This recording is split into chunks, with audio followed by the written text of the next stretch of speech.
everyone. Kevin Lozier, Fedway's Master of Whiskey here, coming to you today from Tipperary Pub down in Lakehurst. We're going to talk a little bit real quick today about American whiskey, Bulleit in particular.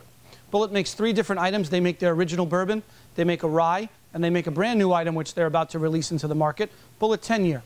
We'll start with the original. The original, as far as mash bills go, your grain makeup to create your bourbon, they use the highest percentage of rye, or one of the highest percentages of rye, on the market today. And what that rye does, it dries it out. It's not as rich and as sweet as a lot of other bourbons. It's big and it's rich, a lot of cinnamon on the front of the tongue. Sweetness behind that kind of standard American whiskey from the barrels they have to use. Caramel, honey, coconut sweetness, and a nice dry, crisp, warming finish. Great in a cocktail. Real nice for me with a little bit of tonic and a lemon. So that's the original. From there, we'll jump into the rye. Now this one's different, obviously, bourbon to rye. This one is made with 95% rye and 5% malted barley. Now that rye is very rich, it's very robust, it's big, it's full-bodied. And ryes are really gaining back popularity that they lost over the years, very big in the cocktail culture. And that 95% rye, rich and robust, a lot of that cinnamon, nutmeg, cardamom dances around the front of your tongue, on the front of your palate. It's got a nice, rich, honeyed sweetness.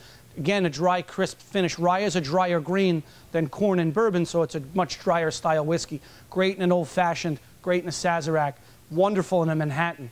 So that's your bourbon, that's your rye. Brand new, Bulleit 10-year. Many years ago, Tom Bulleit, the founder, decided he wanted to offer an aged product into the market. He laid down some of his best barrels as he tasted them.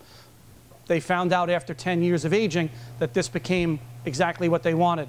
Now, in tasting this against the original to this, same mash bill, but the rye is much softer. Very light and soft, the spice on the front of your tongue. It's got a wonderful pineapple, coconut, honey, caramel sweetness mid-palate, and a very long, rich, warming finish. Absolutely 3 wonderful items, something different for everyone. A little bit about Bulleit. Cheers.